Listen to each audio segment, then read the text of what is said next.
Alam ninyo, nandito po kami, nagaling sa Mindanao, para sumama sa mga problema na patalsikin, mababayin natin ang presidente na Bongbong Marcos. Bakit po natin hinihingi?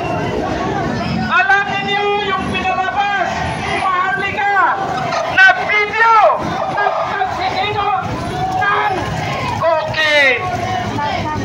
Ngayon napatunayan ng kapatid niya na siya ay isang addict. Nagkukokin sila. Ano pa ang sapat na gawin natin? Ngayon, brother, ano pa ang inantay ninyo? Panalo na tayo. Ipalaglaban natin ang bayan natin.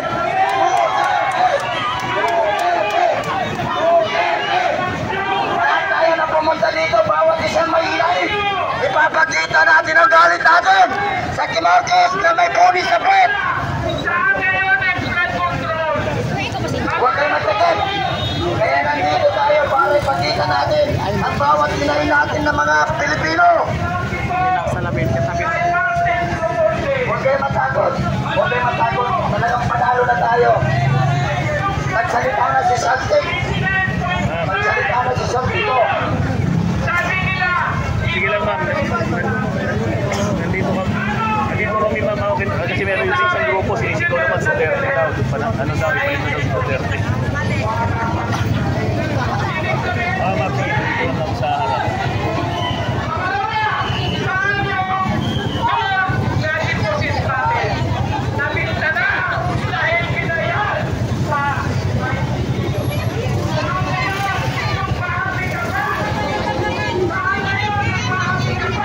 Kanina pa kayo, sir?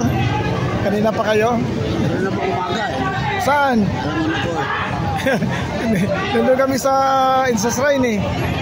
Ay, sa kabila. Hindi pwede doon kasi walang permit. Kaya nga eh. Dito naman, maluwag sa akin ang pulis.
Ano, sir, paiga?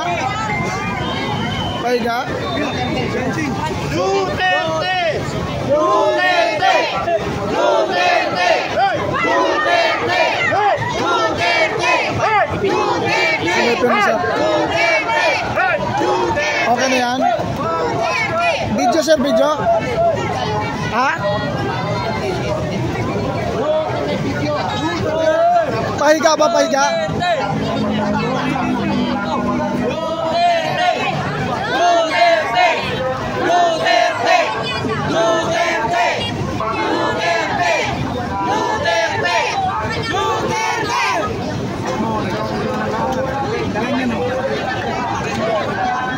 Ayun po mga kababayan natin.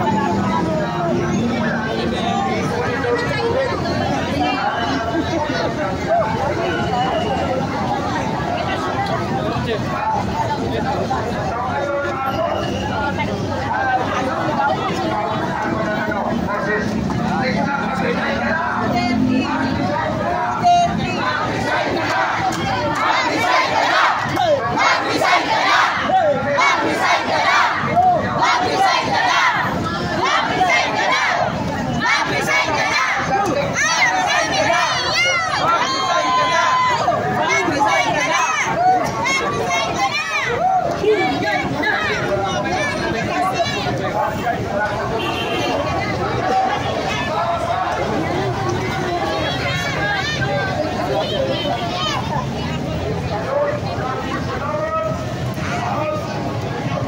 Hey guys, dito yung mga supporters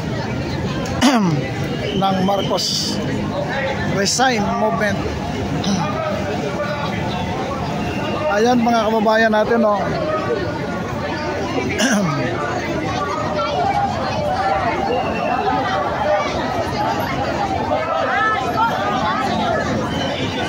Itaas.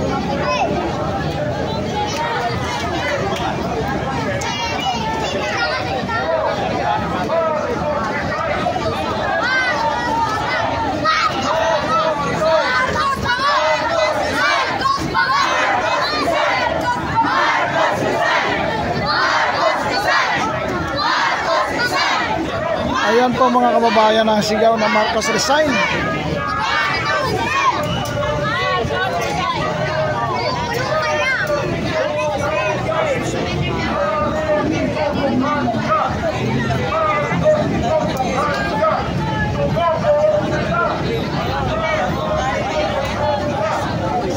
Ayan mga natin mga viewers, mga dami, oh.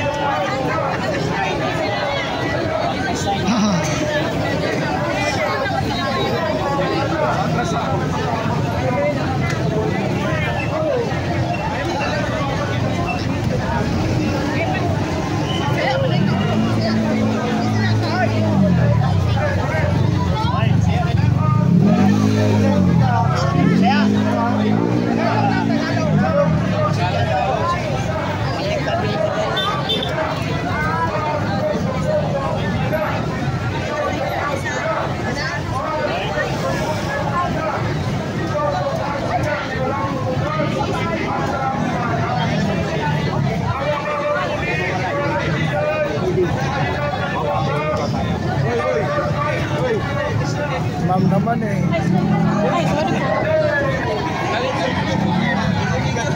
Pwede ka dito ma'am, dito lang oh. Dito sa gitna.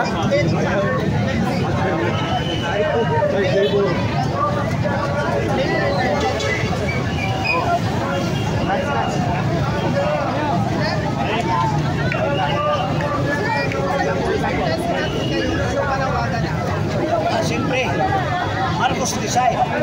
It's time. First of all, I will tell all the Filipinos. Hindi natin gusto kung saan tayo dalhin dito po ngayon. Because untenable na. He has unstable mind. So, he is presently the clear and present danger. Saan niya tayo dadalhin? Sa kanyang pag-iisip? Sa perdisyon? Sa impyerno? Hindi pwede yun. Kailangan mag-isip ang mga Pilipino na dapat pababain na si Bongbong Marcos because unstable na talaga yung utak niya. Kapatid na niya, pinapalis na siya.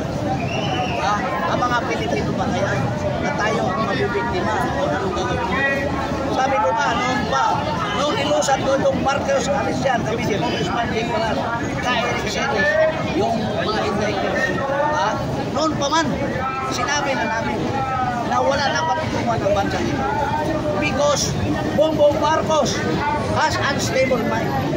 Ngayon sasabihin niya, bukas hindi na. Kaya nabiktima si Digong Duterte, si Tatay Digong, former president. Bakit? Umpisa sinabi niya, ayaw niya panakip si Digong. Walang warrant of arrest. Pagka umaga, pagkabukas, sabi niya, may warrant of arrest na. Anong klase ko na? So, unstable yung utak niya. Kaya nga, dapat umalis na siya. Because he is the clear and present danger and a threat to our national security. Bongbong, lumayas ka na. Malaki ang hirap ko sa iyo noon. I am one of, alam mo yun, kayo ni Lisa, kayong nasa BBM group. Ako po ang nag-organize ng Marcos Sara Duterte Alliance, ang mukha ng UNITIM. Pero pula, nung inaway ninyo si Baby Sara dahil gusto ninyo siyang palitan, kasi ang inisip nyo, kung ever kayong mamunuhan, umalis, I withdraw my support sa iyo. At ginawa ko itong Marcos Alician, nakita mo na bangang ka na talaga, hindi mo kayang pamunuhan. Do not lead us to perdition. Kasi pag ka na, you are an epidemic. You are a pestilence. Sabihin ko sa pamilya nyo, mahiya kayo mga Romualdez, mga Marcos, mga Aranita, mahiya kayo. Huwag niyong ipahiya ang inyong mga anak, mga apo. Shame! Mamatay siguro yung mga apo nyo anak sa shame. Kaya niyo yun sa konsensya nyo. Makonsensya kayo. Hindi, araw-arawin na namin ito. Because araw-araw, bakit araw-araw? Because we also call, we establish now moral call to the Catholic Church, CBCP. Tinuruan nyo kami, ako tinuruan niya kami ng 10 Commandments. Do not steal, huwag ka magnakaw. That is part of the 12 Commandments. Pero, ang sinisigaw lang ninyo, ikulong na yan, kurakot na yan. Anong in-game nyo? Saan kayo tatapos? Sinong ikulong nyo? May resibo na, klaro na. May nagsalita na.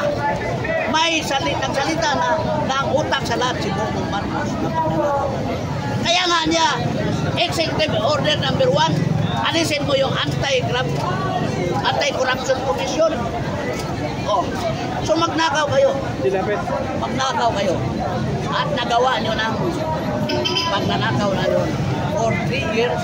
At hanggang ngayon, in-increase pa ninyo ang budget from 6.3 trillion ba yun? From 2025 to 6.7 sa 2026. Diba? Pagnanakaw pa rin ang nasa utak nyo. Because yan ang inyong purpose bakit kayo nasa utak. Kaya simbahan, magising na kayo. This is now moral call. Moral conscience. Sige na. Samahan nyo na kami na magsigaw na BBM resign. Natatakot kayo na si Sara Duterte ang papalit. Sino ipalit ninyo? Sabi ng militar, we follow Constitution. Who is Sara Duterte? He is a constitutionalist mandated Vice President. A perceived successor if the President cannot lead. Maliban sa 32 seconds. Doon na lang tayo sa provision ng Constitution. Sir, ang sabi nyo dito, Marcos resign. Pero sino ba dapat talaga yung pumalit kay President Marcos kung sakali ka mag-resign si President Marcos? Constitutionally. Hindi daw resignation yung way para maalis ito sa Wala na kaming resignation because the President cannot lead. Constitutionally mandate. Wala na nga, alam mo, prepare sila sa ASEAN. Sino ba nasa Constitution? Sa tingin ninyo, yung ASEAN countries, papayag sa kanya na hawak ng namin, ipupok lang sa ulo, kailangan sa utak. Kaya. Basic eh. Basic. Basic na